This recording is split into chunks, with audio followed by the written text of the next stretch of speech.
They say betrayal hurts the most when it comes from the ones you love. For most people, it's a rumor, a mistake, or a single cruel word. But for me, it was the sound of car tires fading into the desert heat, and the silence that followed when my own daughter drove away. I gave her everything. My name, my trust, my legacy, and she gave me nothing, not even a backward glance. That day, under the burning sky, I learned something no father should ever have to learn. Love without boundaries becomes permission for destruction. But silence can build just like storms do. And mine was coming. This isn't a story about revenge. It's about realization, about learning where love ends and self-respect begins. Because sometimes the quietest man in a room is the one rebuilding the world that others tried to destroy. The desert didn't end. It only shimmered, folding itself into mirages that looked like choices. I remember the moment it began. Not with the sound of tires or wind, but with the click of a woman's fingernail against glass. A tap, light and impatient, echoing inside a luxury car that hummed like it was too expensive to make a real noise. My daughter, Elena, was behind the wheel. Her reflection glowed blue from her phone's light, a galaxy of unread messages and digital chatter orbiting her face. The world outside her tinted window was painted in ancient ochre and gold, a vast Arizona plain where time had stopped caring.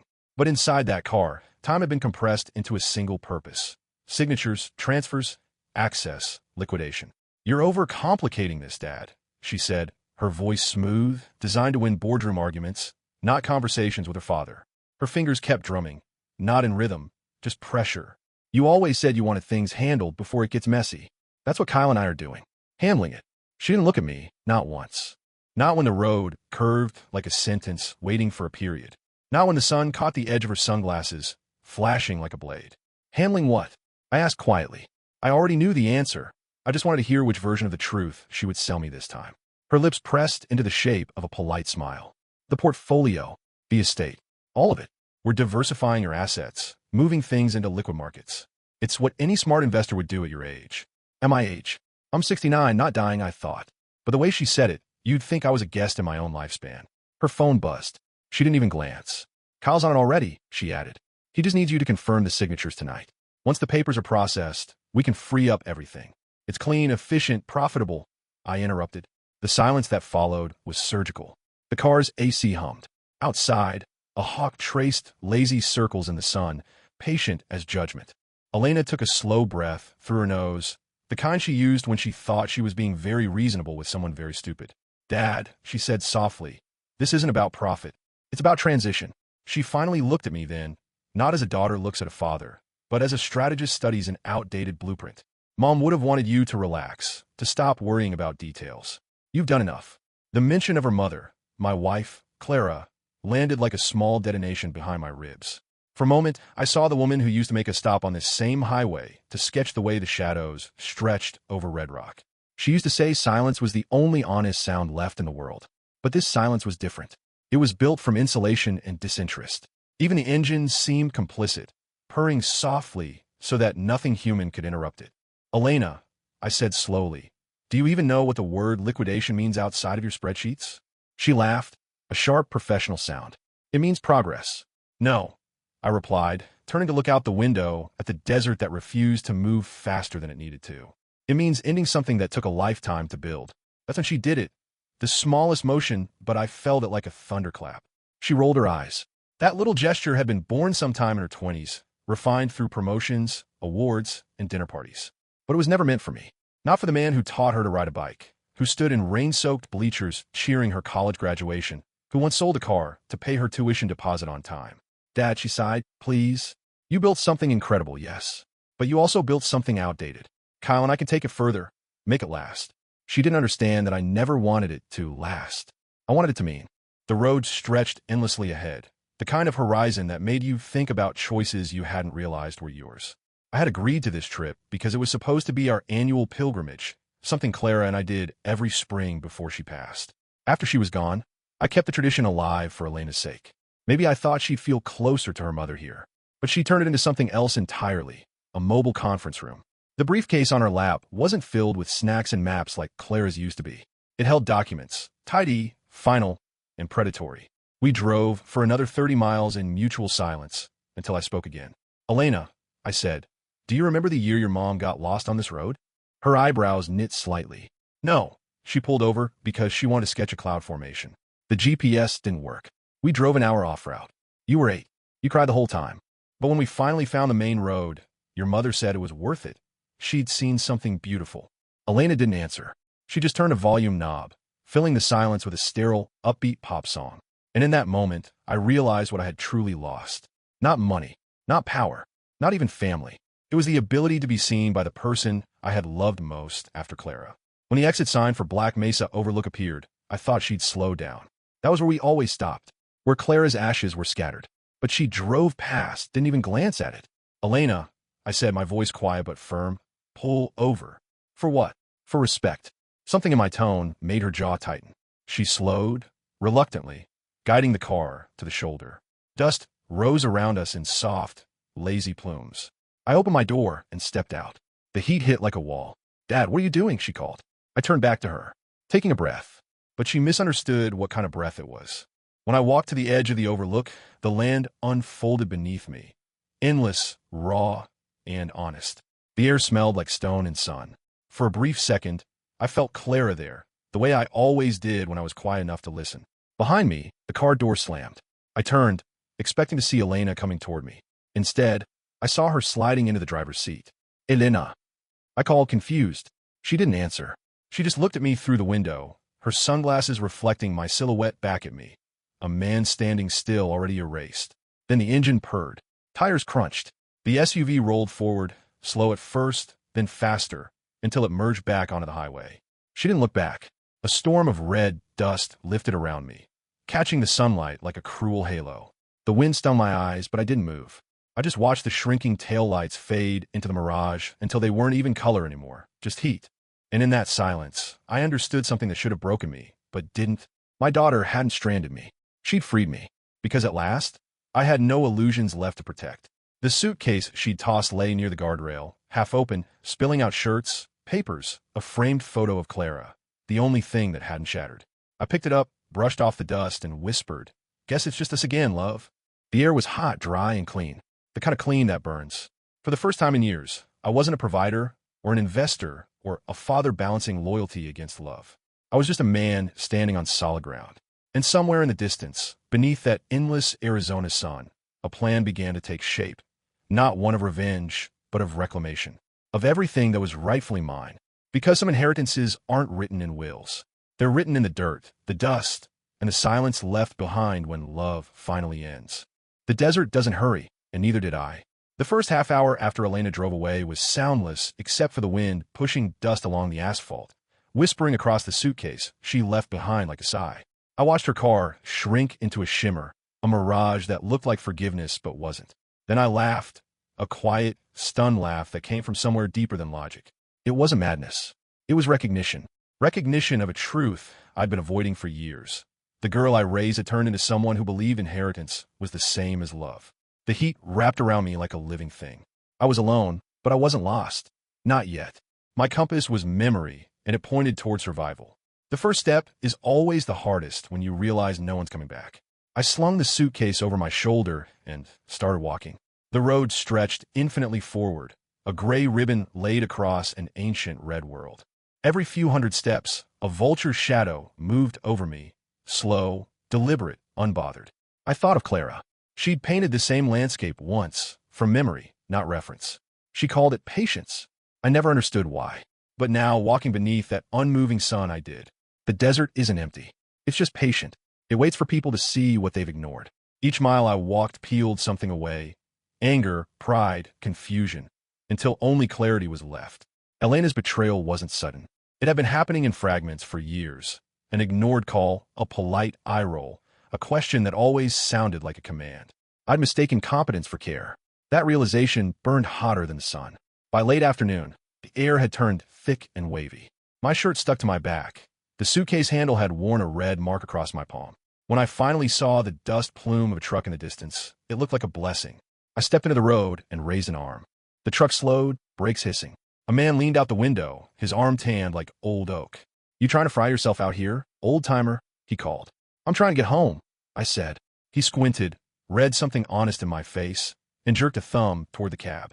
"Then climb in. Desert's got no mercy." His name was Harlan, and he talked like a man who'd seen everything but judged nothing.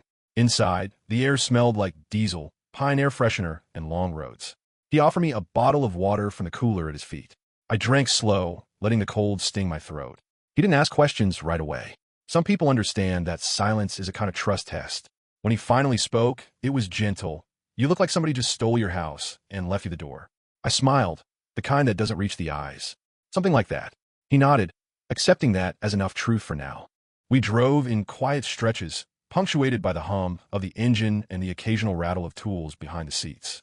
Out the window, the desert unrolled itself like a film reel. Every ridge and shadow looked ancient, older than family and greed. "You from around here?" he asked. "Used to be, before the world went digital." He chuckled. "Ain't that the truth? These days, everyone's rich on a screen and broken heart." That line hit harder than I expected. I turned my gaze to the horizon, where the sky bruised into the deep red of late afternoon.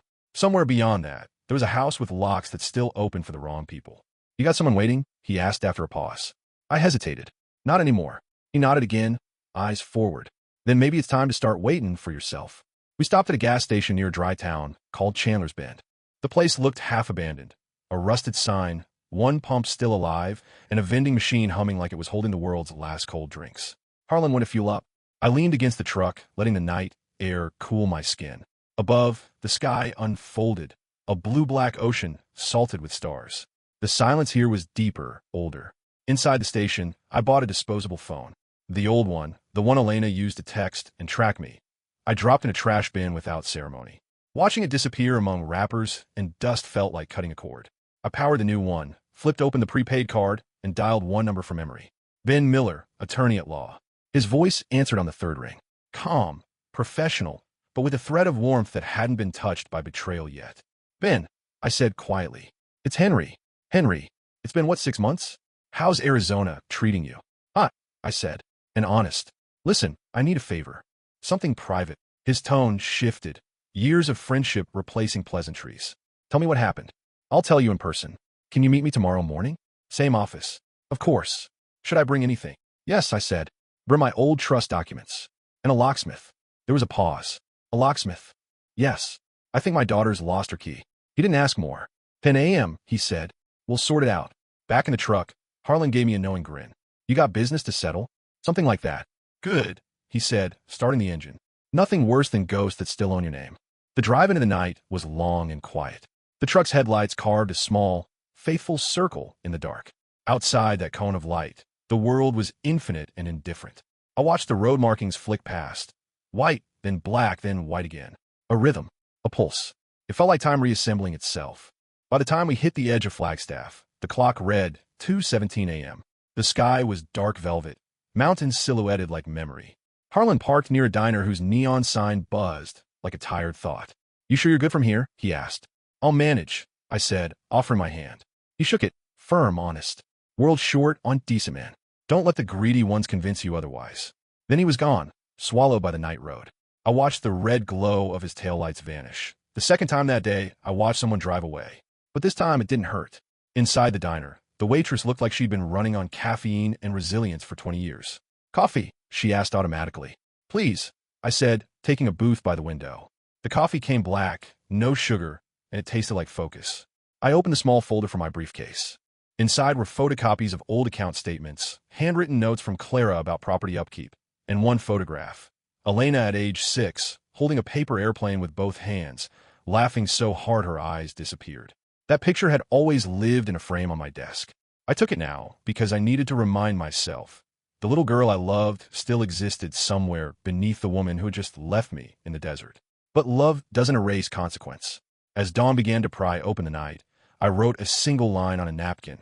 Rebuild the foundation. Don't argue with the demolition crew. That would be my motto. No anger, no shouting. Just structure. Measured, deliberate, inevitable. The way the desert taught me. By morning, the sunlight bled gold through the diner windows. I paid the check, folded the napkin, and stepped outside. My reflection in the glass door looked older, not weaker, just stripped down. Essential. A bus stop across the street bore a faded schedule. The next one to Phoenix would leave in 20 minutes. I bought a ticket, found a seat in the back, and watched the town slide away. The hum of the engine blended with my thoughts. Each mile closer to the city felt like a tightening screw. Elena thought she'd ended something by leaving me on that road. She had no idea she'd just given me the distance I needed to see clearly again. Somewhere between Chandler's Bend and Phoenix, I decided what I would do. Not out of vengeance, but principle. I would take back every inch of my life she'd tried to digitize into numbers. Not to destroy her, but to remind her what happens when you mistake silence for surrender. The desert passed in waves of light and dust, slow and endless, as if blessing the plan forming quietly inside my chest. The world outside the window was unforgiving, but fair. The sun didn't lie. The road didn't flatter. And for the first time in years, neither would I. Morning in Phoenix was the opposite of the desert. Not quiet, not patient. It was noise wrapped in glass. Cars bled light into the streets. Everything hummed, hurried, collided. I stepped off the bus with the sense that time itself had accelerated just to mock me. I walked 3 blocks to Ben Miller's office, the same building Clara and I had chosen 30 years ago when we first registered the company. A modest, red brick structure surrounded by coffee shops that now served drinks with names I couldn't pronounce. The world had gotten slicker. My memories hadn't. Ben's receptionist recognized me before I said anything. "Mr. Grant," she smiled. "Mr. Miller's been expecting you. He's in conference, but he said to take his office." Inside, the air smelled of cedar and old paper. A watercolor of the Grand Canyon hung over his desk, Clara's favorite spot. The painting looked older now, like it had aged with me. I sat in the leather chair and felt the ghost of every document I'd ever signed in this room. Every decision that built my life, and every one that quietly gave it away. Ben entered with the calm of a man who'd been awake since dawn. "Henry," he said, closing the door. "You sound better than I expected." "Desert air cleans the mind," I replied. He sat, studying my face. "So what happened?" I told him everything. Not in detail. Not yet. Just the bones of it. The road, the silence, the dust, the moment Elena drove away without looking back. I didn't need to dramatize it. The facts carry their own weight. When I finished, Ben leaned back, sighing. "You always had a talent for understatement." "I have a new one now," I said. "It's called focus." He smiled faintly, then grew serious. "I assume you're not here to vent." "No, I'm here to act. I want to revoke everything. Power of attorney, joint access, permissions. All of it." He nodded slowly. "That's possible, but it has to be thorough. We'll need notarized affidavits, a change of trustee designation, title amendments, do it all," I said, cutting him off. Today, Ben studied me. "You're certain?" I met his eyes. "She left me on a highway, Ben, with a suitcase and a bottle of water. I think that qualifies as certain." For a long moment, the only sound was the hum of the air conditioner. Then Ben pulled a folder from his drawer and began laying out forms. Clean white sheets that would redraw the map of my life. "All right," he said. "Let's start rebuilding." By noon, my name had been removed from 3 joint accounts, 6 digital investment profiles, and 1 holding company we'd created together years ago. Each click, each signature, each embossed seal felt like stitching a wound shut, one that had been bleeding quietly for too long. But halfway through the paperwork, Ben hesitated. "There's something you should see," he said.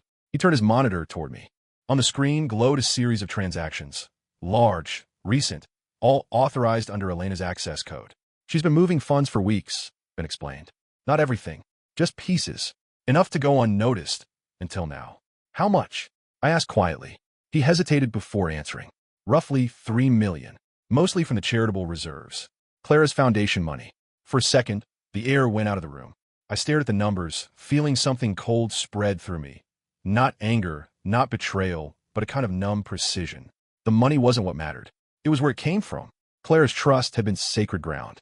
It was meant for scholarships, art grants, medical research, the parts of her that wanted the world to keep learning after she couldn't.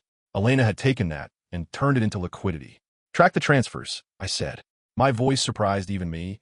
Calm, deliberate, almost surgical. "Find every account it touched. I want names, routes, timelines." Ben nodded, already typing. "She won't see this coming. You've still got the controlling clause. She can't outflank you legally." "I don't want to outflank her," I said. "I want her to see what she's lost." While Ben worked, I stared at the window. Phoenix shimmered outside, hot light on concrete. In that heat mirage, I thought I saw Clara's face for an instant, smiling in the reflection of a passing car. She'd always said there's a difference between justice and punishment. Justice builds something new. Punishment just breaks what's left. I wasn't here to break my daughter, but I would teach her what happens when you confuse inheritance with ownership. At 3 p.m., Ben printed the last form. "All you need now is a witness and a notary," he said. "Then it's done." "Where do I sign?" I asked. He placed the paper in front of me. The page was crisp, official, every word blade. The pen in my hand felt heavy, like a gavel. I signed slowly, each letter deliberate. When the last stroke of my name dried, Ben looked at me. Congratulations. You just changed everything. I smiled faintly. Not everything. Just back to the way it should have been. He chuckled softly. Same thing, in the right hands. That evening, I drove home. The house sat at the end of a cul-de-sac lined with trees Clara planted herself, jacarandas that bloomed violet every April. Their petals had begun to fall, carpeting the driveway in color. It should have felt peaceful. It didn't. When I opened the front door, I found subtle evidence of intrusion. Mail stacked where it shouldn't be, drawers rearranged. Nothing stolen, just touched. That's worse. Someone had been here recently. I moved through the rooms quietly, observing. The scent of a perfume I didn't own lingered faintly. Floral, expensive, cold. I knew that fragrance. Elena wore it. On the kitchen counter sat a note, folded once. The handwriting was hers, sharp, impatient. Dad, I know you're angry, but you'll see this was the right thing in time. You always taught me to be decisive. I'm just following your lead. My chest tightened. Not with rage, with grief. She didn't understand what she'd done. She thought this was leadership, initiativa, progress. And maybe that was the real tragedy. I'd raised her to be strong, independent, unyielding. I just hadn't taught her that ethics were not optional. I took the note and placed it on the fireplace mantel beside Claire's photo. She's yours too, I whispered to the frame. I'll fix it, love. I'll fix what we broke. Then I did something I hadn't done in years. I went into my old study, turned the key in the lock, and pulled out a small wooden box from the bottom drawer.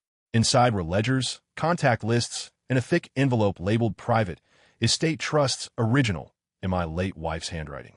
Clara had built our fortune like she built her art, with grace, but with detail. Every investment, every clause, every fallback plan was documented. She had anticipated everything, except betrayal from her own blood. And yet, inside that envelope, I found something else. A single-page letter addressed to me, written in her careful, looping script. Henry, if you're reading this, something has shifted. Maybe not in money, but in trust. You always wanted to believe people can't change. I think they can, but only when consequence teaches them what comfort never could. If you ever have to protect what we built, do it without hatred. Hatred is heavy. Let the law carry the weight. See, for a long moment, I couldn't move. Then I folded the letter and placed it back in the envelope. Clara had written my plan before I'd even thought of it. Not revenge. Correction. At midnight, I called Ben again. We're not finished, I said. He sounded alert instantly. What's next? I want a full property reassignment. The main house goes into a charitable trust under Clara's name. The rest, liquidated, but not to her accounts. To the foundation she tried to drain. Henry, he said carefully, that will cut her off completely. I know, and if she contests it, I paused, staring at Clara's photograph, her soft smile frozen in time. She won't, because she'll think she's already won. The next morning, as the first light hit the window panes, I opened the front door and watched the jacaranda petals fall like violet snow. The city hummed beyond the trees, indifferent and alive. For the first time since the road, I felt the ache inside me change shape. It wasn't pain anymore. It was purpose. The silence Elena had left me in, the quiet she thought would humiliate me, had become my strategy. And in that silence, I found something I hadn't felt in years. Control. Morning came softly, too softly for the kind of storm I was planning. The jacaranda petals outside glowed lilac under the first light, their beauty almost mocking the ache inside me. The house still smelled faintly of Clara, lemon polish, lavender, and turpentine from her old studio. Every scent was a reminder of what Elena had forgotten. I brewed coffee the way Clara used to, slow pour, ceramic dripper, patience in motion. The ritual calmed my hands, but not my heart. I wasn't angry anymore. Anger was loud, wasteful. I had something quieter now. Conviction. By 9, the locksmith's van pulled into the driveway. Ben had sent him right on time. A young man stepped out, toolbox in hand, unaware that today's job was more than bolts and tumblers. It was a ceremony. Morning, sir, he said. You the homeowner? For now, I replied. Come in. You gotta work. Front door first. Metal screeched softly as he removed the old lock. I watched every turn of his screwdriver, every fall of brass pins. It felt like watching the last remnants of a lie being dismantled. When he handed me the new keys, they were cold and heavy, fresh from the forge. Keep the spares safe, he said. I intend to, he replied. He didn't know that safe now meant far away from my daughter. Ben arrived an hour later, briefcase in hand, his usual calm laced with the faint electricity of anticipation. He looked at the new locks, nodded approvingly. You've been busy, he said. Preparing, I answered. He smiled slightly. Then let's finish what we started. We sat in the kitchen, the morning sun pooling across the table like liquid gold.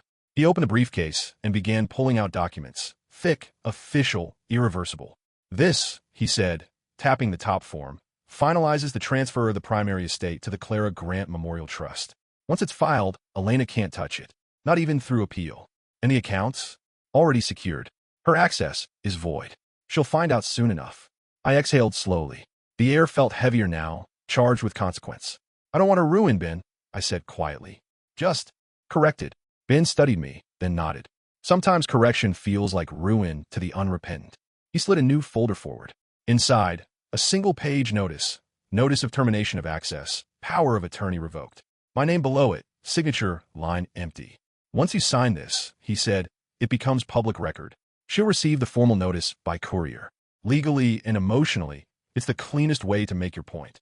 I picked up the pen. For a moment, I hesitated, not out of doubt, but memory. Elena's laughter at 10 years old, her head tilted back in a summer rain, her little hand gripping mine at the zoo. The child who used to collect fallen jacaranda petals because she thought each one was a wish. Then I remembered the woman who left me in the desert. The pen moved. Ink met paper. The line was drawn. Ben pressed his notary seal down with a quiet click. Done, he said. The world just shifted. By afternoon, I received the first ripple of consequence. An email alert from the bank. Unauthorized login attempt detected. Account access blocked. Then another from the foundation. Fund transfer reversal initiated. I could almost picture Elena's face as her digital empire began to flicker. Somewhere, her phone was buzzing with notifications she couldn't control. She'd feel the walls tightening, the ground rearranging. Maybe she'd think it was a glitch. Maybe she'd call me. And she did. The phone lit up at 3:17 p.m. Elena, calling. I stared at the screen. My thumb hovered, but I didn't answer. Silence is a language too, and today was the only one she deserved to hear. The phone rang 5 times. Stopped. Then again. And again. Each time, I let it die. Each time, I felt less like a victim and more like a man finally stepping out of his own shadow. At dusk, Ben called. She's at your office, he said quietly, demanding an explanation. Of course she is, I murmured. She's used to doors opening. He hesitated. Henry, she's not handling it well. Maybe you should talk to her just once. Not yet, I said. Not until she feels the silence fully. Sometimes people have to hear the echo of their own arrogance before they recognize its sound. Just remember what Clara wrote, Ben said gently. Correction, not hatred. I remember, I replied, and hung up. That night, I walked through the house, switching on lights one by one. The living room, the hall, the studio, every space carried a ghost. I paused at Clara's easel. The last canvas she worked on still leaned there, unfinished. A woman standing on a cliff, looking into the sun. Half her outline blurred, as if she was fading into light. Clara used to say, art is just truth you can see. Maybe that's why Elena couldn't stand it. Truth makes no excuses. I touched the frame, whispering, you saw this coming, didn't you? No answer, only the hum of the evening insects outside. Then headlights swept across the windows. I looked out. A silver BMW idled in the driveway, Elena's car. The same car that had left me stranded in the desert. She got out slowly, every movement taut, controlled. Even from the window, I could see the fury vibrating beneath her calm exterior. She was wearing business black, as if anger had a dress code. I didn't move. I wanted her to knock. Instead, she tried the door. The handle didn't budge. She froze. Tried again. Harder. And she pounded once, twice. The sound echoed through the hall like a drumbeat of disbelief. Dad, open the door. I stood still, just inside the foyer, separated from her by a few inches of wood and a decision 30 years in the making. Dad, please. Her voice cracked, first with frustration, then with fear. What are you doing? You can't just... She stopped mid-sentence, as if realizing the irony. I waited. Let her hear her own words bounce back. I didn't mean to hurt you, she shouted. I was trying to protect everything we built. No, I whispered through the door. You were trying to own it. I doubt she heard me, but saying it felt like reclaiming air. Her knocking turned to pounding, then to silence. Through the glass panel beside the door, I saw her step back. Her face softened, anger giving way to something unfamiliar, confusion, vulnerability, maybe even guilt. Dad, she said, quieter now. Talk to me, please. My hand rested on the lock, just for a second. My pulse thudded in my ears. The father in me wanted to open it. The man in me couldn't. Go home, Elena, I said finally, voice steady but tired. Home? This is my home. Not anymore. The words came out flat, unshakable. They didn't feel cruel. They felt true. She stared at me through the glass. Our reflections overlapping, two versions of the same stubborn DNA staring each other down. Then, with shaking hands, she pulled something from her bag. The spare key. She tried it. It didn't fit. Her breath hitched. You changed the locks. Yes, I said softly. You taught me how. Her eyes glistened, and for a moment, the woman outside the door wasn't the cold strategist who left me on a highway. She was my little girl again, realizing for the first time that consequences had edges. Dad, she whispered, barely audible. Please don't do this. I want to tell her I wasn't doing this to her. But for her, that mercy sometimes wears the face of discipline. But I stayed silent. She lowered her head, then turned away. Her car door slammed. The engine roared, and tires screeched down the street. The sound faded into distance, replaced by the hum of crickets and the beating of my own heart. When the house fell silent again, I sank into Clara's old chair and let the weight of the day settle. I had done what needed to be done, and yet the victory felt hollow, like standing at the top of a mountain with no one left to tell. Justice has no audience, only peace. I looked around the quiet house.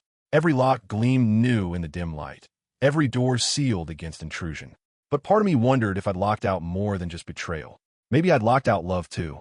I closed my eyes, and for the first time in months, I spoke to Clara out loud. You'd have told me to forgive her, I said. You'd have found a way to make this gentle. The air didn't answer, but a breeze slipped through the cracked window, soft, warm, almost maternal. I'm trying, I whispered. But first, she has to understand what she took. Outside, the jacarandas dropped another layer of violet petals, covering the driveway where Elena had stood. Every key has a memory, I thought, and every lock, a story it refuses to forget.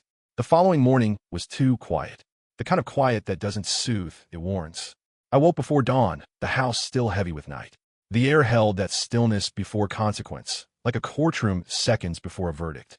Somewhere in the distance, a dog barked once, and then stopped, as if even sound had second thoughts. Coffee steamed in my hand as I stood by the window. Outside, the jacarandas had shed almost completely. Their petals blanketed the driveway like a violet snowfall. It looked beautiful. Funerals often do. By 8, my phone began to tremble with messages, not from Elena, but from banks, lawyers, foundations. The machinery of consequence had begun turning its gears. The Grant Memorial Trust was now official. Elena's power of attorney, void. Her access, revoked. Her name, erased from the estate registry. Ben had filed everything at sunrise. I thought I'd feel relief. Instead, I felt like someone who just cut the last rope holding up a bridge. Then the knock came. Not a knock, exactly, more like a storm wrapped in fists. I opened the door to find Elena, not in her usual composure, but something rawer. Her hair was undone, her makeup imperfect, the illusion fractured. Her eyes were the part that hurt, furious, yes, but behind a fire was confusion, the kind that comes only when pride collides with loss. Dad, she said, her voice trembling, you can't do this. I already have. Her breath caught. You had no right. No right, I said softly. You left me on a road in the middle of nowhere. You decided what was right the moment you drove away. She stepped inside, uninvited. I didn't stop her. Some storms you have to let through the door. Do you even understand what you've done? She demanded. You've destroyed our future. Our? I interrupted. You mean mine? She blinked, thrown by the simplicity of it. Everything I did for the business. For your legacy. I laughed, but it wasn't cruel, just tired. Legacy isn't built by theft, Elena. It's preserved by respect. She turned, pacing. You don't get it. You built an empire that can't survive the new world. I was trying to evolve it, make it modern. But you, she stopped, her voice cracking. You humiliated me. I leaned on the edge of the table, studying her. No, Elena. You humiliated yourself. You tried to turn your mother's memory into currency. Her face twisted. That money was just sitting there. You always said it should do something. It was, I said. It was teaching me who you really are. The words landed like a blade. She looked at me as if I'd struck her. Not physically, but somewhere far deeper. For a long moment, neither of us spoke. The air between us felt weighted, like a ceiling about to cave in. Then she whispered, You're cutting me off completely, aren't you? Yes. She stared, blinking back tears. Do you even love me? That question, the one I'd dreaded my entire life, because it was the one she only ever asked when she already knew the answer. I do, I said. That's why I'm doing this. She shook her head violently. No, love doesn't punish. Neither does it protect what's wrong. Her eyes flashed with a child's rage, the kind that used to vanish when I kissed her forehead after she scraped her knees. You think this makes you noble? It just makes you alone. Maybe, I said, but at least I'll be honest. She picked up the framed photograph on the table, Clara, smiling at us both, and stared at it with a trembling hand. She'd hate this, she whispered. She'd hate what you're doing. No, I said softly. She'd hate what you made me become. That broke something in her. Her posture faltered. The bravado slipped away, leaving the small, frightened human underneath. She set the photo down, her hand shaking. Dad, she started, but the rest dissolved into a sob she couldn't control. The sound gutted me. It wasn't the cry of a manipulator. It was the cry of a daughter who had finally realized there was no way back to the moment before she crossed the line. I wanted to go to her. I almost did. But Clara's voice echoed inside me. Correction, not hatred. I took a breath. Elena, I said gently, you can rebuild. You have the skills, the education, the mind. What you don't have anymore is a shortcut. You'll need to earn what you used to inherit. She looked up, tears glistening like glass. And you think that'll make me grateful someday? No, I said. But it might make you real. The silence stretched, fragile but clean. Finally, she straightened, wiped her face, and looked around the house one last time. At the paintings, the sunlight through the curtains, the place where her childhood still lingered like dust in the air. I hate this house, she said, but her voice cracked halfway through. I hate what it does to me. No, I murmured. You hate what it reminds you of. She turned to leave, pausing at the door. Her hand rested on the new lock, the one that no longer fit her key. For a moment, her fingers trembled against it, as though she could will it open one last time. Then she said something so soft, I almost missed it. Mom would have forgiven me. She already has, I said quietly. That's why you're still breathing. She closed her eyes, a tear tracing down her cheek. Goodbye, Dad. Goodbye, Elena. And then she was gone. No storm this time. No slamming titas. Just the sound of retreating footsteps and a door that finally stayed closed. I stood there long after she'd left, the air trembling with everything unsaid. My heart felt both lighter and bruised. The kind of ache that only comes when love has finally done its job. And stepped aside. I walked to the window. Outside, Elena's car sat at the curb for a long time before finally pulling away. The jacaranda petals swirled behind her in a small purple storm, catching the sunlight as she vanished down the road. That image, my daughter disappearing beneath the same falling blossoms that had witnessed Clara's laughter, was almost too poetic to bear. I sank into the chair, exhaling. The house hummed quietly, every wall aware of what had just ended. Later that evening, Ben called. It's done, he said. Everything's processed. The trust is active. The title change is public. You've officially sealed your legacy. Good, I said. Then I'll need one more document. He hesitated. What kind? A will. There was a pause. You're ready. I have to be. If I don't define what happens next, she will. He sighed. Understood. I'll prepare it. Thank you, Ben. After I hung up, I went to Clara's easel. The unfinished painting still waited, the woman on the cliff staring into the light. I picked up a brush, dipped it in pale gold, and filled in the missing sky. The stroke was clumsy, my hand no longer steady, but it felt right.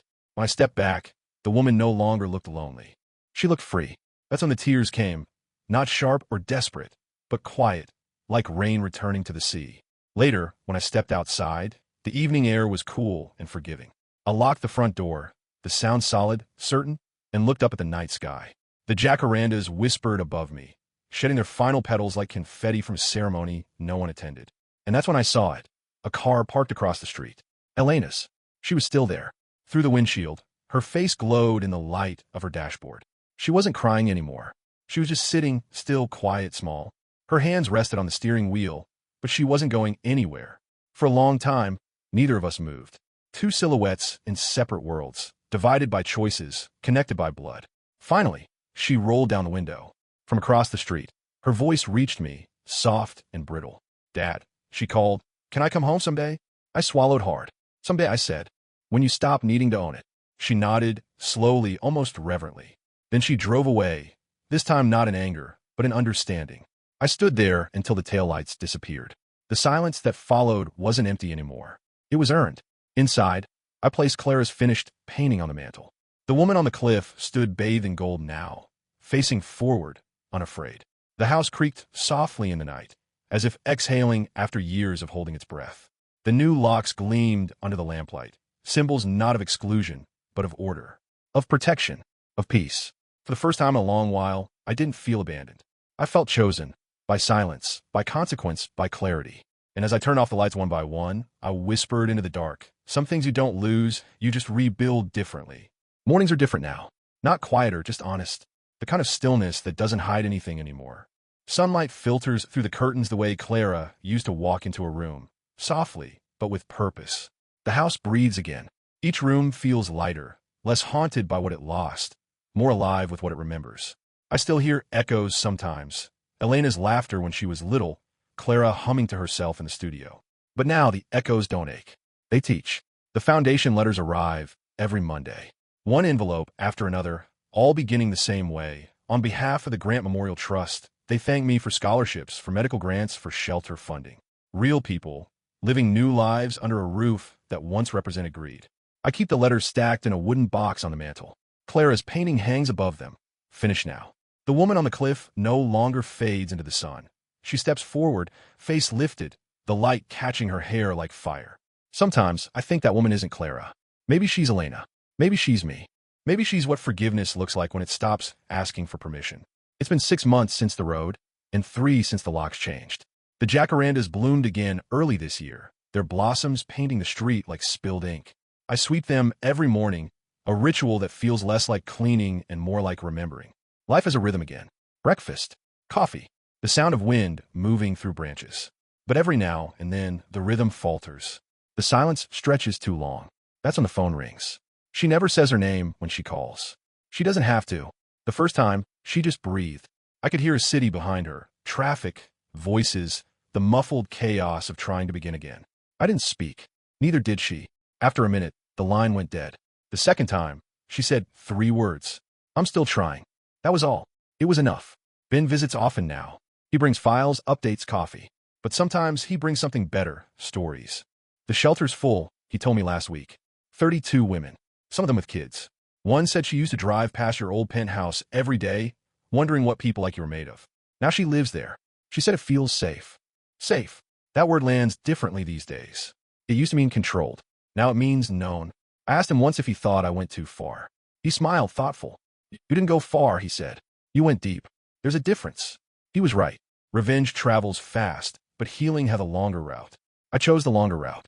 The world, of course, didn't care about my transformation. It moved on. Markets rose, companies merged, time advanced. But in my little corner of it, something small and sacred stayed still long enough for me to understand it. Clara once said that forgiveness isn't the opposite of justice. It's what remains after justice is done. I didn't understand that until I saw how silence can turn into light. Now, the light fills everything. One afternoon, a courier arrived, an envelope with no sender listed. I almost threw it away, but something made me open it. Inside was a letter, folded carefully, written by hand. The handwriting shook slightly, like someone trying to steady themselves. Dad, I found a job. Not in finance. In restoration. Art restoration. Actually, I clean old paintings for a living now. It's slow work, gentle, repetitive, but it feels like breathing again. I'm learning how to remove what doesn't belong without destroying what's underneath. Funny, right? I think Mom would have liked that. I want to ask for forgiveness. You already gave it in the way you stopped fighting me. But if you ever want to see the world I'm trying to rebuild, there's a gallery downtown. The first piece they gave me was a portrait of a woman standing on a cliff. The sky's not finished yet. I think I'll leave it that way. Love. Elena, I didn't realize I was crying until the ink began to blur. That night, I went out to the porch. The air was cool, clean, the kind of air that carries answers without words. I looked up at the sky, the same sky that had watched me stand helpless on a desert road, the same sky that had watched Elena drive away. It felt bigger now. Maybe it always was. I closed my eyes and listened, not for cars or footsteps or closure, but for the simple pulse of existence. The wind moved through the jacarandas, scattering a few late blossoms across the porch. I watched one fall onto the key in my hand, the master key to the new locks. I remembered something Clara used to say when she taught her students about architecture. The purpose of a lock isn't to keep people out. It's to remind you what's worth protecting. And I finally understood. The house wasn't about walls or security or exclusion. It was a compass pointing back to dignity, boundaries, and love that could finally stand upright. At midnight, I found myself driving without direction. The road was quiet, familiar, the same stretch of desert that had once been a prison of heat and humiliation. Now it looked like a cathedral. The stars above were sharper, closer. I parked at Black Mesa Overlook, the same cliff where everything had ended and begun. The desert wind carried whispers of sand, dry sage, and memory. I walked to the edge, just as Clara once had, just as Elena had refused to. For a long time, I said nothing. Then I spoke into the dark. Thank you for leaving me. I said to the silence. You taught me how to come back. The words didn't echo. They dissolved, absorbed by the vastness. Maybe that's what forgiveness really is. Not an answer, but an absorption of pain until it stops echoing. I stayed until dawn. When the sun broke over the horizon, the desert turned gold, every grain of dust shimmering like possibility. I took the master key from my pocket, kissed it once, and placed it gently on the stone ledge. The metal glinted in the sunrise, catching fire for a heartbeat before cooling again. Then I turned and walked away. The house didn't need guarding anymore. It was alive. So was I. When I returned home, the mailbox was full again. More letters, more gratitude. I added Elena's note to the same stack, tied them all with Clara's old ribbon, and placed them beneath the painting. Then I sat down and wrote my final instruction for Ben. When I'm gone, don't sell the house. Turn it into a retreat, a place for people to learn how to begin again. Call it the Violet House, and tell them it was built from silence. I sealed the letter, folded it neatly beside my will, and watched the morning light climb the wall, inch by inch, until it reached Clara's face on the campus. For a moment, I could swear she smiled. I still dream sometimes, not of loss, not of betrayal, but of the sound of unlocking. It's soft, barely audible, like the sigh of a heart forgiving itself. Maybe that's all legacy is. Not money, not buildings, just the courage to rebuild what was broken and leave the door open for whoever learns too late how much it mattered. The world outside hums. The jacarandas sway. And in this quiet house, under the painting's golden light, everything, finally, feels earned. Sometimes love blinds us so much that we forget one simple truth. Respect is not inherited, it's earned. This story isn't about punishing someone who betrayed love. It's about protecting what's sacred, trust, dignity, and legacy. When someone crosses a line, silence doesn't mean weakness. It means you've chosen peace over noise, wisdom over rage. True power isn't in destroying others. It's in knowing when to walk away, rebuild, and forgive without reopening the door. Because some doors once locked should stay locked, not out of hate, but out of self-respect.